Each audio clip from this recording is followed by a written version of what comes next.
about narrative today.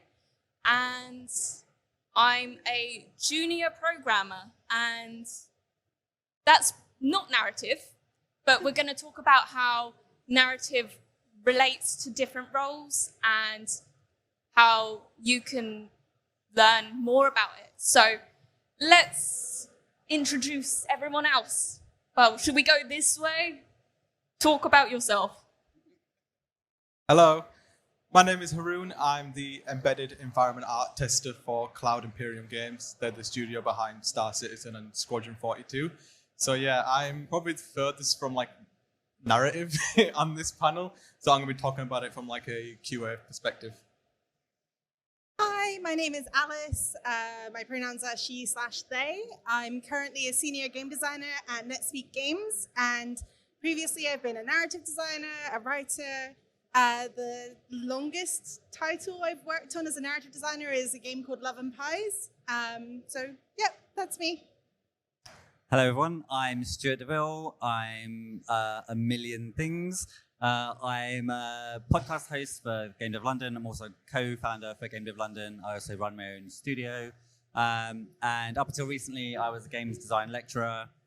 And I deal with every kind of game dev there is, both within my team, when I was teaching students. So hopefully I'll have some good insights for you today.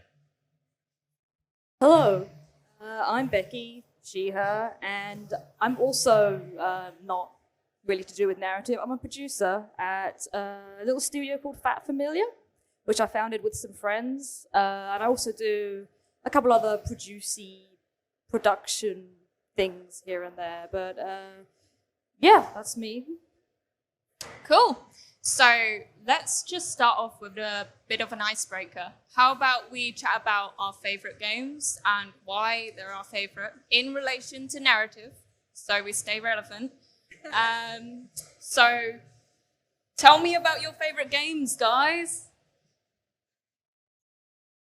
So, favorite narrative game for me would have to be Life is Strange. I remember a friend of mine saying, "Oh my god, you have to play this game. It's so moving. I like be able to like the time traveling ability." But I didn't realize just how deep and complex the story was. I just absolutely fell in love with those characters. I played a lot of games over my life, but I never really connected with characters like Max and Chloe. Like I genuinely cried by the end of like episode 5. Like I just felt like really connected to those characters, and even just like some of the social commentary that was in that game as well, that kind of drew me towards Life is Strange and like Don't Nod in general. Oh, Life is Strange is so good. It's amazing how they like in every game introduce a new set of characters and make us care just as much about them as they did in the first game. It's really impressive. My favorite game is Dungeons and Dragons because you get to make up your own stories, and I love doing that. And it's always chaotic, queer, dating sim, tabletop, Dungeons and Dragons nonsense when me and my friends play, which is great. So I'm probably going to have to drift a little bit away from narrative. My favorite game to play at the moment is Don't Starve Together. And although there's no like direct delivery for narrative, there is still like this whole massive backstory, and they've since like the beginning of lockdown, the game's basically become a whole new game anyway, and they've thrown in like a whole bunch of new characters, and getting to know all of those characters and their super weird and bizarre backgrounds and stuff, which mostly is delivered in like trailers, but yeah, that's mine at the moment.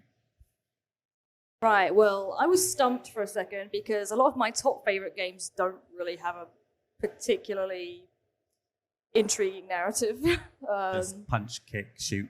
I mean, more like Animal Crossing. But if I had to think about my favorite game for its narrative, maybe Undertale. That one like really got me. There's a lot of, not to spoil it for anyone who still hasn't played it, but there's a lot of bits in it I genuinely did not expect and really like tugged at my heartstrings. So, and also, you know, the way it's one of those games where it has almost like a branching narrative and your choices matter. Yeah, that's probably it for me. I mean, for me, there's two sort of different routes to this. There's the routes where I like a game because I like the characters, and there's the route where the game just has a cool narrative. So, like the Nier series, Nier Replicant, they have fab characters that you can fall in love with. But then if I were to go more down a narrative route, I'd say the Walking Dead games by Telltale. They have great story. So that's my opinion. But I haven't played The Last of Us yet. Loads of people tell me that that has a really good narrative. But yeah, anyway. I think it'll be good that we sort of talk about how we communicate with narrative designers in our roles in the games industry. So as a junior programmer at Sumo, we're working on a game which is really cool, and I can't tell you anything about it. But as a programmer, I barely have any contact with narrative designers. I can see what they're doing, and they're doing some really cool stuff. But that's about it. So what about you guys? Do you communicate with your narrative-y guys? So from my perspective, I do kind of talk to some of the narrative people or designers specifically. So when I'm in like meetings with other artists, designers, there is like a narrative team there, like people who work with like the lore of Star Citizen. So it's quite a complex lore. So when we have like a new location, like say Horizon, New Babbage, the lore team are going to be in those meetings saying, okay, is it fitting with like the narrative of Star Citizen? Are the correct factions in place? And from my perspective, when I go into a location, I need to make sure that, okay, yeah, everything that the narrative team have set up for this location is actually represented correctly in the game through like its environmental storytelling. So if anyone's played Star Citizen, if you've been to like Horizon, New Babbage, you'll see those kiosks around, and there's like writing on the walls and stuff. So like someone like me will have to actually go in there and make sure, okay, yeah, it's actually fitting to like Microtech's lore, like it's actually fit within the continuity of that world.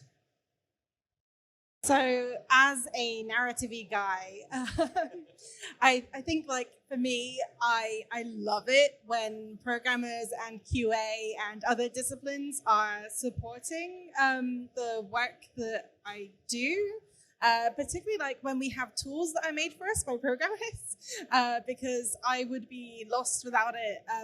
I guess there's like two different kinds of narrative designer in the world. The one who implements the stuff that they write and they work on, and the ones who don't have to do that.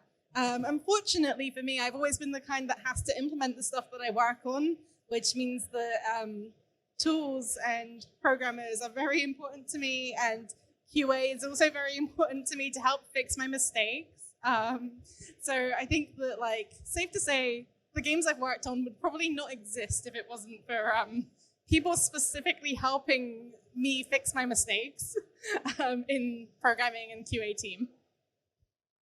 Yeah, so for me, at my studio, I design the entire IP. So the whole world, in fact, I've created an entire universe for my game. So like I am involved deeply in what the lore is and how things work in the world that I'm creating. I've also had to work with a scriptwriter to be like, I think everything should work this way, and then they go, maybe it should work that way instead, and I go, oh well, yeah, that should totally be a thing. And then obviously I have to speak to everyone on my team so that they all understand the world that I'm creating, so that the visuals work with that. If the characters have like war paint or tattoos, or they need to have or like wear special hats or whatever, they need to know that based on the story that I'm creating in the sit back behind the scenes.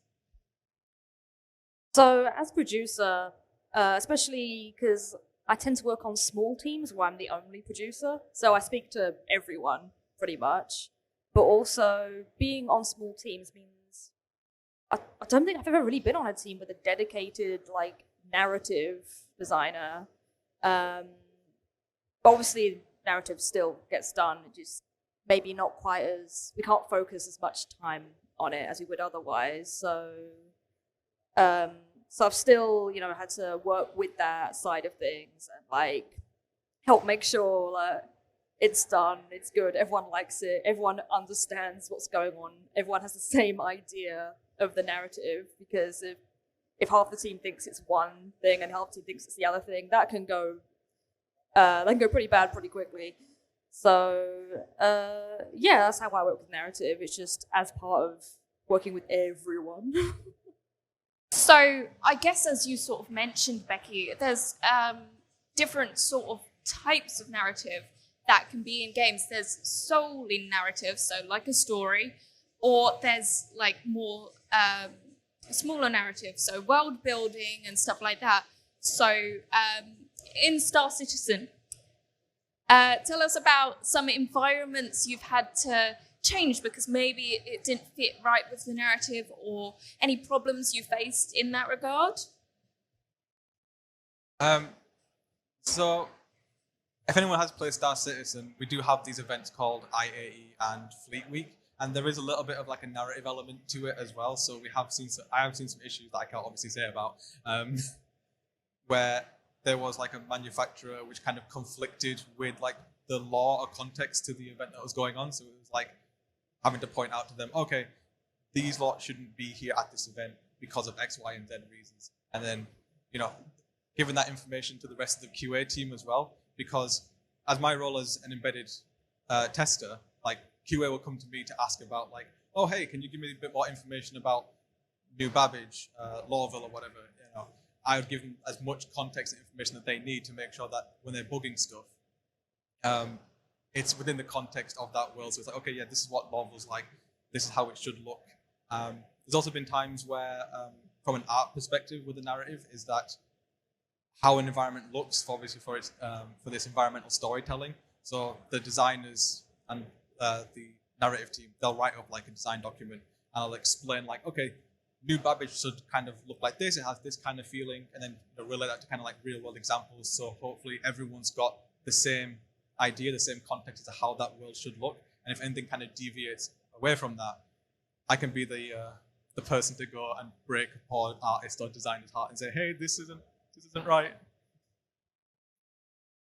So I guess this sort of leads on to you, Alice. So when you were doing narrative design, how would you write the narrative to be beneficial to the development team? Would you write it differently for your environment artists, or would you write different types of narrative for the specific roles, or would you just hand out a document and hope everyone understands? We would definitely do it in different ways depending on who we were working with. So one of the main things where we had to really adapt how we summarize the narrative was if we had someone new joining the development team, because Love and Pies is a mobile game, it's open-ended, and so there's continual updates coming out. We would effectively try and just summarize like 2 years worth of story into a small presentation when someone joined, so that until they have time to play through the game, they would kind of know what was going on. We also found that like for localization and translating the game into lots of different languages, things like puns or just the context for a sentence would need to be summarized. And that's usually like in an Excel spreadsheet answering people's questions from different parts of the localization studio that we used. And then when it comes to like the artists and creating new characters and things like that, we would usually like put the beginning of a brief about who the character was. But it was very collaborative. Like, we don't want to strip the creative elements of like character design and concept design out of the artist's role. So it would always be like some give and take there, where we would put like, oh, this is the concept for the character, but leave a lot of things open-ended as well, so that the art team could also come back with their ideas and things like that too. So I guess to follow on, have you found any constraints with writing this way to help the other roles, or do you feel like it's easier to write for certain people, or what are the presentations like as well? Yeah, I think there's like a lot of constraints and a lot of different ways you have to adapt your writing depending on who it's for. Like, say that I'm summarizing some story thing for the development team and like the programmers specifically who are working on a feature. I probably need to get that down to like 1 or 2 sentences because they're usually very busy and usually they don't actually care that much about the story apart from like as a side thing. So it would be like tailoring it down to the purpose. So in that context, it might be like on a Confluence page, which is kind of like a wiki page for people who don't use Confluence. And it might just be a short couple of sentences to give context. But if I'm in show and tell and I'm presenting to the entire team, then that might be a GIF of the actual cutscene in the game, or it might be some pictures and some text. Whereas like to other people in the design team or the writing team, I'll just send them the script. Like it really depends on who you're talking to and what's most useful to them. Because I guess as much as we all like the story, in terms of our day-to-day work, we're usually looking at like how efficiently we can get that stuff done and what people need to know. Okay, so all of you have touched parts of narrative in your jobs. So what sort of happens when you feel, I guess some of you aren't doing writing, but when you get to that stage where you have writer's block, do you have like art block or anything like that when working on these things? Is there ever any instances where you've talked to the narrative and you're sort of like, I don't know how to approach this problem? What would you do then? It's interesting to say a writer's block because I'm actually also writing a book as well, like on how to get into the games industry through QA. So I can talk a little bit about that as well. Like for my writing for my book, like I have experienced like writer's block where I'm just like, I just don't know what to write next. So sometimes I just kind of just like walk away from the problem, just take a break, just do anything else just to kind of let my mind reset and I can think, oh, okay, I've now thought of like a new way to kind of continue on this chapter. Or I might work on like different sections of my book, just be like, okay, I'm kind of done with this chapter. I don't want to look at it. I absolutely detest it. I'll just go write something completely brand new. From like my day-to-day work, because I'm writing so many reports and I'm spending a lot of time just by myself or with my partner, Michael, who's on my team. We're like one of the very first QA guys to go into a new location. So you can imagine that it's going to be full of bugs. And it can be quite daunting when when there's so many. It can feel like you can't get enough reports done within a day. So we just try to, I always try to remember what my friend Andrea used to say to me. She would say, like, just take it slow. You're not saving lives. So just do what you can and then just continue on tomorrow. Because it can be quite daunting, especially when it's like a new location where it's like, it's still rough in parts. You're not sure what should or shouldn't be bugged. And it's just a constant like back and forth between like design narrative to make sure like, hey, can I bug this? Can I not bug that? And then just slowly go through it essentially. Yeah, it's really good advice if you feel blocked on what you're trying to do to skip to another part of the project. That's like definitely a good trick to use. The other way that I kind of try and fight writer's block is I just write badly.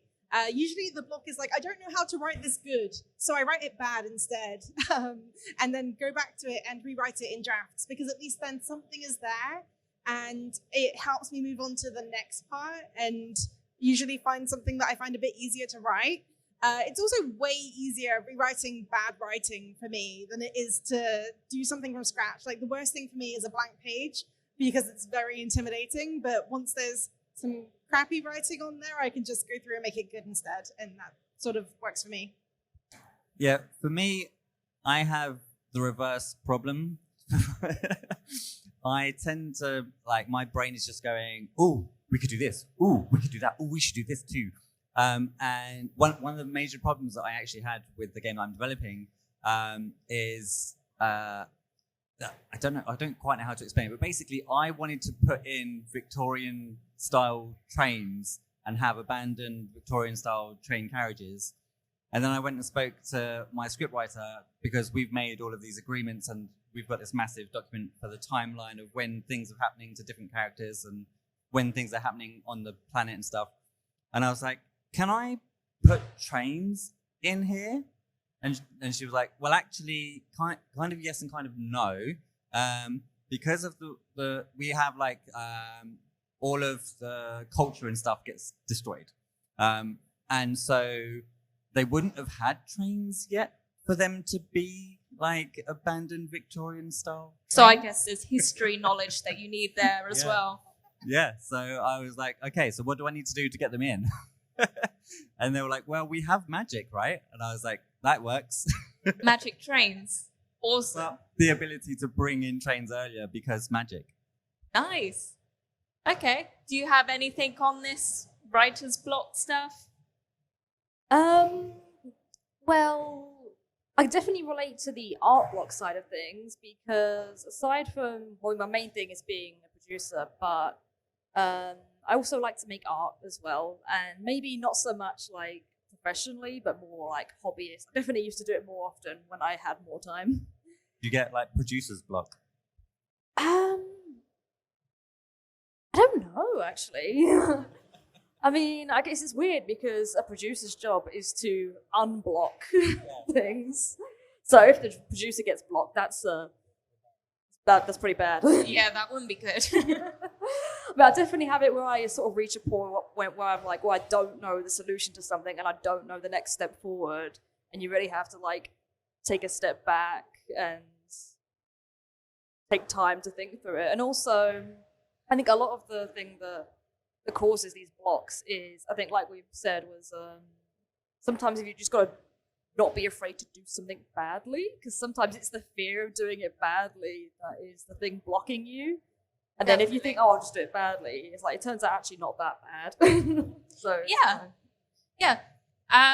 So how about we chat a bit about tools, because I know for much more narrative games, you'd have something like visual novel sort of style thing. So how would the narrative designers or people working in that area communicate with the tools that they use? So what would you request the tool, and how would you request it? What would you want to request? Just for future reference, if anyone's out there making a game and wants to drag a narrative designer on, or the other way around, if you're a narrative designer and want to communicate with a team, how would you embed that person into a new team? All of you.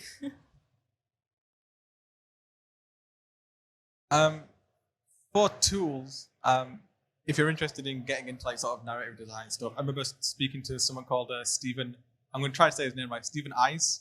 He was like a writer for like Broken Sword and stuff. And when I used to be a teacher, he came into our class and he was teaching students how to do like narrative design stuff. And one of the things he told students is, hey, why don't you try using like Twine? Because with Twine, you can kind of like do like branching off there. I know it's very simple, but you know, it does the job. It allows you to kind of create your own narrative. You're doing like sort of like visual novel sort of stuff. I've been doing a little bit of writing like on the side. I've been doing like indie game, like my own little indie game, like a point and click adventure game. So I've been using tools like Arcweave, which I think is like relatively new. It's like a couple of years old at this point, and it works the same way as like Twine, where you can just like you can branch off, you can have like different boards. I don't just for my own little game. I don't just use it for narrative. I also use it for like the actual design as well. So it's like, hey, this is the puzzle. This is how you actually complete the puzzle, and this is how the story continues on. For other tools that we use, like for like in Star Citizen, I'm trying not to like accidentally break NDAs. Like we use a lot of Jira software, so like Jira for writing reports, but also like Confluence pages, like just like heaps and heaps of Confluence pages to kind of go over all sort of the narrative information about the game, but also stuff like MyroBoard as well. It's something that we use quite a bit to kind of break down locations and also like the narrative elements of it as well. I love mirror boards. We call them mirror boards in our studio. Pronunciation's a thing. Twine is great if you're looking to get into narrative design because it's free and it's relatively easy to learn. Also, Ink is really good as well, and it also has a plugin with Unity. So actually on some of the professional projects that I've worked on, I've used Ink and then the plugin with Unity. I'm using a tool called Artisy at the moment that does writing, and then you plug it into Unreal. What else? I also used some like bespoke tools that the devs made for us in Unity. So knowledge of Unity was surprisingly useful for narrative design, which, yeah, I mean, they were like custom made by our team. But for us, we had to think about like, how will these tools take the script and make a cutscene? And what will the narrative designer have to do to make that happen? So we had a lot of things where it was like, here is a big list of poses for the characters, and picking out this pose will make them do this animation. And you would sort of take that and try and make it into a good scene in the story. So kind of adds a like element of directing the scene. Yeah, I guess you're like writing a storyboard in a way. Yeah, exactly. And then other tools I've used have surprisingly been like a lot of spreadsheets for writing, because character arcs and putting like all the strings into different lines and using like a spreadsheet to prepare the text for localization and things like that. I've also used a lot of PowerPoints and presentations to do like a pitch deck for something in the story. So I've done some freelance story consultations where companies have like given me some money and I've written like an outline for a story for them, which has been pretty fun, because that's kind of the best bit of writing, is just coming up with the idea. And for that, I usually just do a PowerPoint and come up with like a bunch of different ideas and sort of structure it like that. So there's all kinds of different tools you can use. Yeah, anything really. I know that my scriptwriter was using Scrivener because there's like a really powerful way of when you want dialogue to happen in a certain sequence of conversationally, I guess you would say. But yeah, we also used spreadsheets because timeline that is out of control, and that also linked to some of the characters who we've mapped out their individual, like what happens along their life from their birth to their death. And we've had, we use Google Docs because you can link other Google Docs in a Google Doc. So you can be like, this is about this person. And if we need to know more about that person, we click on that person, we go to the doc and we go, okay, you need to know that because we're going to kill them in 5 minutes, or, you know, stuff like that. So I think it depends largely on your team, your studio size, if you have a budget at all. Yeah, Google Docs and Google Slides is just pretty powerful if you just want to get stuff done. Gotta love spreadsheets, to be honest. Never let me down. Yeah, so I'm not super knowledgeable on tools used for narrative, but I think the ones that we've already mentioned here are ones I've heard of and heard good things about, and also things that aren't, like we said, aren't specifically made for narrative, like anything where you can just get your ideas. Like sometimes it helps just having a virtual like whiteboard where you can stick virtual post-it notes and link them together. Yeah, that's why Miro,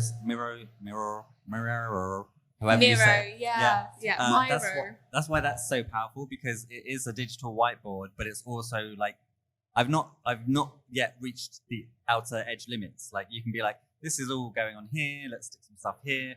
Shift that down and stick some more stuff there, some stuff there. It seems, I don't know where the end is to that. Yeah, we use Miro at Sumo, and we have our UX designers on Miro, and they'd be communicating with the different departments. So they'd be chatting with the artists to ask whether the UI fits in with the style of the game. So not necessarily the narrative, but there's a lot of communication that goes on in Miro. So definitely check that out if you are interested. There is sort of a kind of other area, and that's sort of marketing the game, because if a game is narrative focused, or if you want to get your audience drawn in, you've got to advertise it well. So how would we do this then? I am like the worst person to ask about marketing because not even just for like my job, like I just cannot market to save my life. Like it is definitely like a very specific kind of skill set that you need for that. How would you pitch your environments to someone who doesn't know anything about the narrative? Ooh, I guess you need like a really good elevator pitch, like that one line sort of thing that kind of really kind of sells an idea. That in itself can be quite difficult. I think when I was working on my own little game, it took me about 2 weeks to kind of come up with a good elevator pitch. So just trying to find that right sentence that's going to really kind of sell it to someone is really important. Marketing is a whole thing. It is. I don't know anything about marketing. Because I have mostly worked in mobile games, some of you may know that mobile games adverts have a bad rep. At the company that I have recently been at, Trailmix, we actually, made a really big effort to make our adverts represent what our game actually is, which included a lot of like stuff that's genuinely in the story. And when we made that decision, we actually went back through some of our old adverts and we were like, we should put this in the story so that the adverts are accurately representing what happened. So yeah, in terms of getting people interested, usually if they watch for 6 seconds or more, that means that they actually care. If they don't watch till that long, you've lost them. So you try and put really interesting stuff in those first 6 seconds. And for us, it was someone's been pushed off of a tall building. What's going to happen? Or the story I was working on had a really big mystery element to it. So we would try and put that into the adverts. We'd try and put the romance element into the adverts as well. Basically just taking the juicy parts of the story, putting them at the front of the advert, and trying to leave a question in the viewer's mind that only playing the game will satisfy was our main tack. And that worked quite well for us. Audiences are hard. I think when you want to communicate, especially for me, I'm already finding this is a massive problem because I have this immensely rich world that I really want everyone to know as much as possible about. But at the same time, if I do that, they're going to be there for an hour being bored, or not bored, but they're not. There's going to be a very niche number of people that are listening. So yeah, you have to find those moments that are going to be interesting without just throwing all your spoilers at them. Kind of like film trailers, isn't it? Where they have to show the most interesting bits of the film, but without spoiling anything. I hate trailers because I every trailer I've ever seen, I always go, that's the movie. Yeah, I found that much more recently. It's so common now. It's annoying, but carry on. Yeah, I really don't know anything about marketing, to be quite honest. All I know is it's very important and it's good to do it right. How do you do it right? I don't know. No one knows. How about we just talk about if we were to design our own game narrative, what would that be? Would it be a murder mystery? Would it be a romance story? Yeah. Go on then. I think for me, I would love to just do a very absurdist, humorous sort of game. I'm a big fan of obviously a lot of British sitcoms and comedy shows like Red Dwarf, Bottom, that kind of stuff. So I just love trying to do really over the top kind of humor like that. Gay D&D dating sim. I'm working on it. I love it. NDA. Well, it's my game, so I can talk about it, right?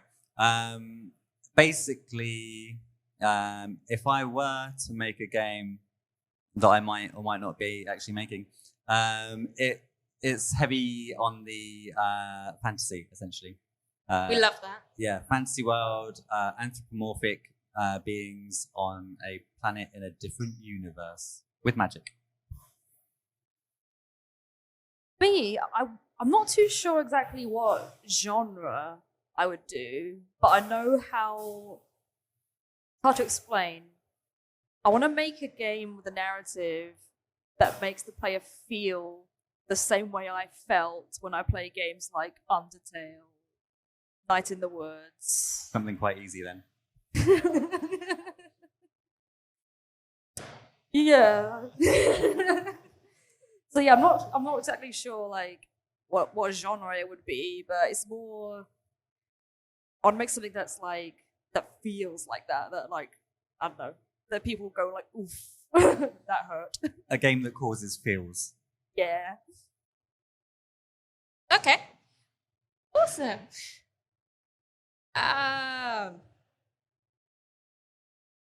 Talk about problems. What issues have we had with narrative? Has there ever been a moment where you really don't agree with the narrative and you want to push it another way? How do you communicate that with the team? Do you go up to the artist narrative design team and chat to them about this? Or, what do you do? So we do internally. We do like a lot of play tests with Star Citizen. So we want to kind of play the game, experience it like the backers do. And when we're playing it, we're also writing down a lot of like suggestions and feedback as like how to make improvements to the game.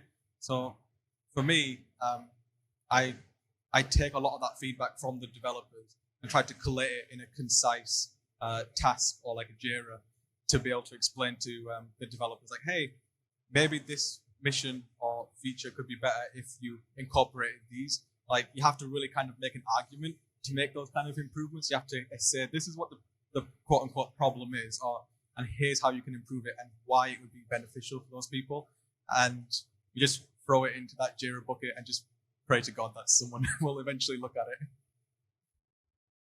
it. So when I became a narrative designer at Trailmix, we weren't quite hitting the metrics that we wanted for the game. We were in pre-release, and our day one retention, which is like if someone downloads the game, plays it for one day, do they play the next day? That's day one retention. It wasn't quite what we needed it to be. And our monetization, which is people spending money in the game, also wasn't what we needed it to be for it to be viable and commercial enough for us to survive as a studio. So we tried a bunch of different things. And at the time when I became a narrative designer, we were changing the story because we sort of figured out from playtesting that players weren't really vibing with the story in the way that we wanted them to. And I was a gremlin was how we fixed that. I sort of worked with our lead writer and was just like, more drama, more, over like everything. And we took all the things that we knew the players liked and amped them up way much. So we cribbed a lot of ideas from like telenovelas and soaps and dramas like that and romance genre. And we took all those really cheesy things and amped them up as much as we could because we're like, if a little bit is good, then a lot must be good as well. And it worked. Like we managed to hit all of our benchmarks and became very successful. So I guess it worked. That's fab. Yeah, so I tell everyone what my story is. But for the most part, like trauma, like childhood trauma, death, loss, you know. People love that. Yeah, trauma. Your pet dies, trauma. Actually, I don't think we have pets. Maybe we can get pets. Maybe. But yeah, but for the most part, I just, like you say, it's drama. But I always think about, as an example, I wanted one of my characters to kind of like lose it and like rage out. And originally for that, I had like this bit of narrative where they just met someone who like really upset them, and I was like, that's not enough. Someone has to have died here. So it became someone died here, and then I had to kind of find a spicy way for that information to be delivered across, so that then the character would just be like, no. And as far as I'm concerned, it works. That's really cool. How about you, Becky?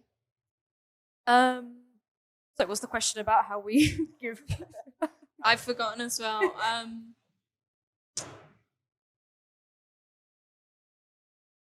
Oh, okay. Like, how would you raise a problem to? Yeah. How would you fix any problems you have from a production side of you? Okay. So one nice thing about being in small teams is that you get like a bigger say in decisions that are made on the game, even if it's like not like specifically the area that you're working on. People still like give feedback across different disciplines and stuff.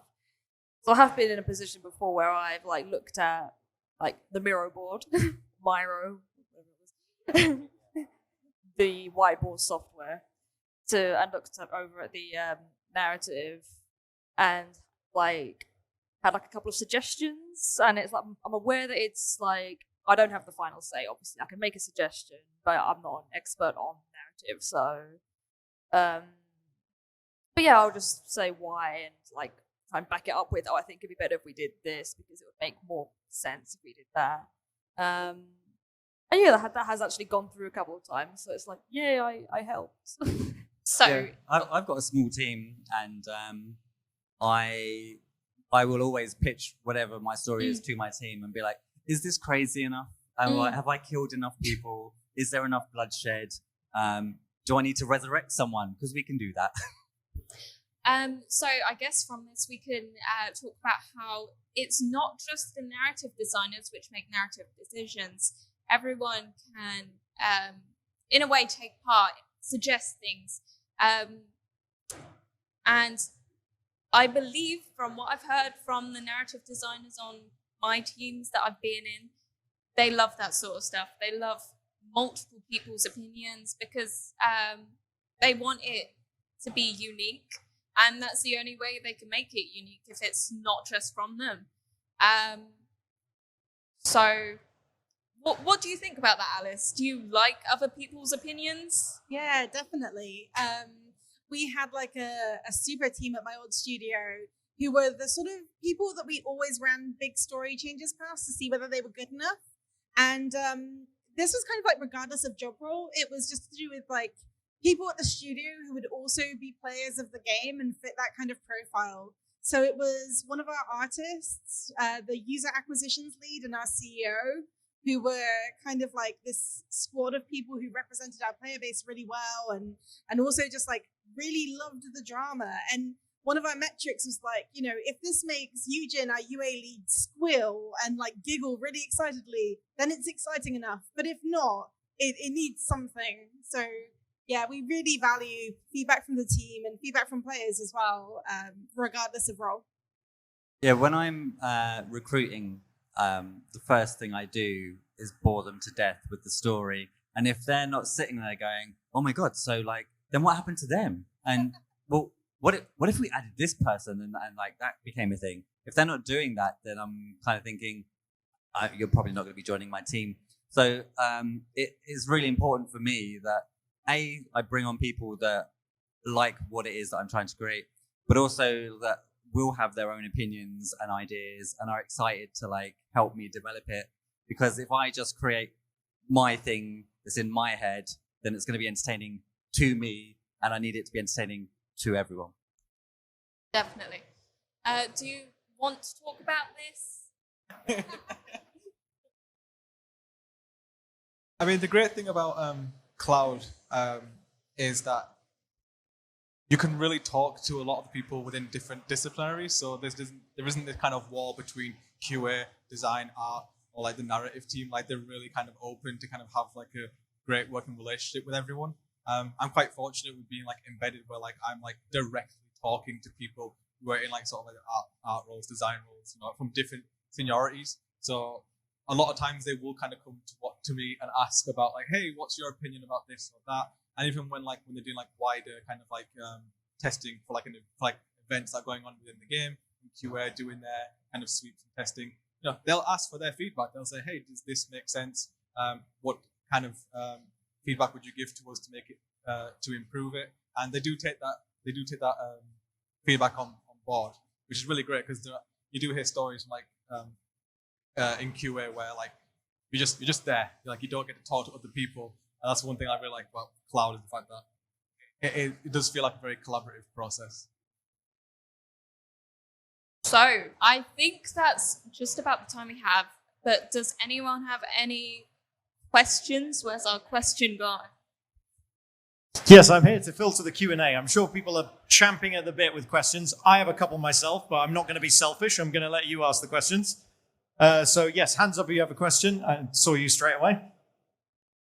Thanks. I wanted to ask. Earlier, you talked about using spreadsheets. I don't know. Can you hear me? Okay. Yeah. All right.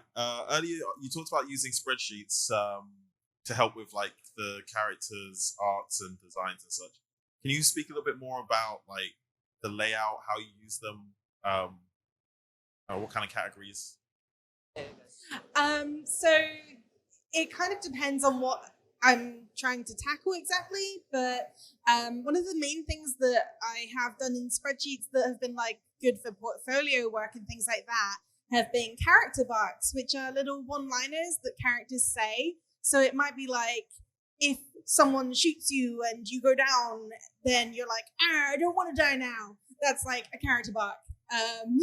And so you might have like triggering event as one column, and you would say when this character is downed, and then you would say what character it is in another column. You might say like a voice actor direction or a tone or something like that, so that you can give a descriptor for like how the line would be said. And then in another column, you'd have the line itself. So that's like one way it gets used. But aside from that, like there are so many different spreadsheets I have used in the past, and they all have different layouts. Yeah, we had like one for each script that we had that would give like a summary of the script, summary of the assets that we had for the script, whether or not it was implemented in the game, and it had like 30 tabs. So I can't remember the exact layout, but I think like the layouts are kind of always different depending on your needs. Yeah, definitely different structure for different things, right? So the one thing that I've mostly used it for is timelines, event timelines for things that are happening on the world. Like, for example, Warlock Wars happens around at this point, and then other events that happen along the way. And sometimes I'll have a tab for those events because there are certain people that are there for that event, but they're not at a different event in time. And that all connects to the timeline for the individual character and like what happens in their life. Like maybe someone dies at this point in their life, so I need to know that. If they're having a conversation with someone later, so it's like a web of madness, but it kind of helps you organize it a bit. So I just wanted to add on to the more technical side of spreadsheets. Localization is really big, like we mentioned before. Not necessarily narrative related, but more like these stories. These characters would say a line, and then the localization team would work with this spreadsheet to translate it to different languages. And it's quite difficult for them because, like we mentioned, there could be puns or jokes that just don't make sense in other languages, which is why there's an example in Breath of the Wild. Link has little journal entries in the Japanese version. I think it was for side quests or something like that. But for the English version, they weren't really journal entries anymore.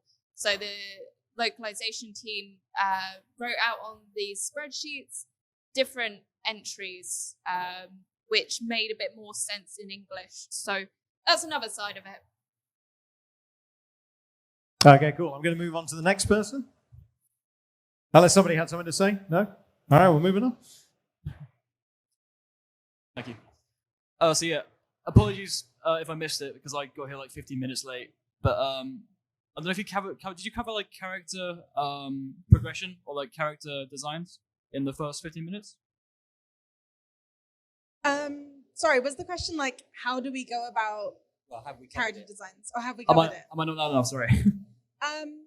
No, we haven't really covered it. Okay, nice. So my question is basically, how do you make a character that isn't one-dimensional in like personality, like somebody that you can like, somebody that you can get into, or somebody that you can despise, right? Like, how do you make a convincing character without having them be like one thing? I can tell you how I do it. So for me, it's almost like a cheat sheet way of doing it. I think very long and hard about the people that I know, and there are quite a few. Not so much now because I've got really good at cutting people out of my life, but certainly when I was younger, there were people in my life who were absolute characters in one way or another.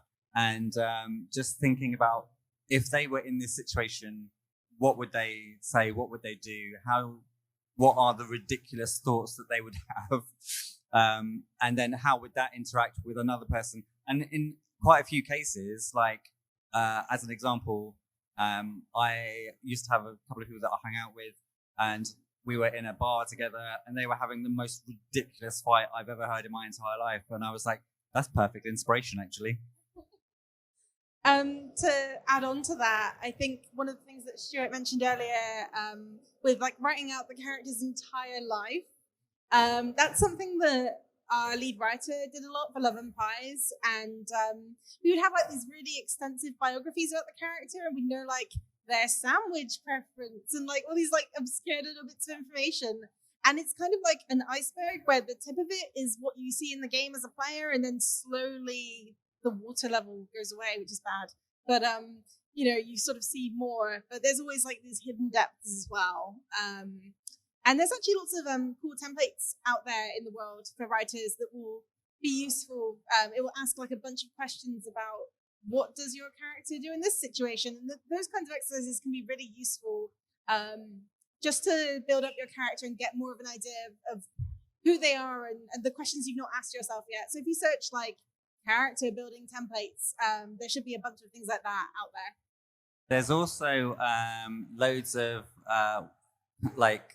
personality trait things out there that like, this is the kind of person you are if you do X, Y, Z. And they're a bit trashy when you're thinking about, is that me? But when it comes to creating characters, it's a really good like base plate to kind of build around and just make some absolutely mental person.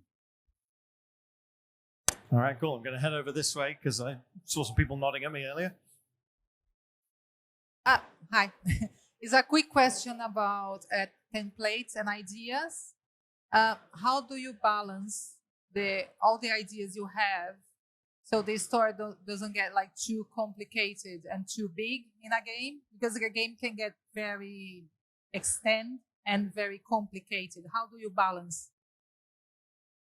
So I think that it helps to be part of a team, because there's always people who are very critical of the big ideas and the complex ideas. And so I always pitch my idea to the rest of the team and get it criticized and change it. But I think, again, it's kind of like that iceberg description for the characters where you have the entire story idea, but what the player sees through the game is like just a tiny part of that slowly lowers down. You see more of it. So I think there are some things that you will know as the writer or the narrative designer that are never revealed to the player, that can be part of the complexity of the idea. Yeah, so I'm I'm like a wild horse when it comes to these kind of things. So I literally need my team to be like, whoa, no. Yeah, like I have sprawling pages of stuff that is never going to make it into the game, but I need it out of my head. And yeah, I just have so many conversations with my team at every point that I can, just harassing them with the stuff that comes out of my brain. All right, cool. I think we've got time for just one more, so no pressure. Yeah. I think it's fair to say that in the last 10 years, we've seen quite a big shift towards games telling narrative through cutscenes and cinematics. I just wanted to know if you guys have any more unique examples of games where they've told narrative in sort of unique, interesting ways, either recent examples or classic examples.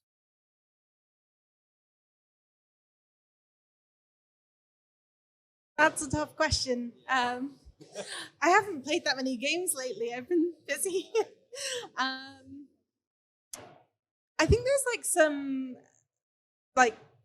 games that do more procedurally generated things that can be quite interesting, because through necessity they have to be. Like, I think if you look outside of genres that trend towards having more cutscenes and things like that, you'll see more interesting stuff out there. I think Hades does some really interesting stuff with how they manage dialogue. There's a really cool People Make Games video about it, if I remember correctly. I think also that with how technology is moving, there's loads of AI stuff out there right now. Like Midjourney obviously is doing a lot of stuff on the visual side of things that's really going to help us in terms of just putting together those crazy concepts in our head. But I also think that I don't know how much like you look into these things, but there's also a lot going on with emotional intelligence in AI, and I think a lot of that's going to come in. I don't think it'll ever properly replace us because like you need the human side of things to understand whether or not it's mental or not. But I do think that all of those tools that are coming in are going to make it easier for us, and I only see it getting better really. Okay, I think we can squeeze one more in before we wrap up, and I know you had your hand up.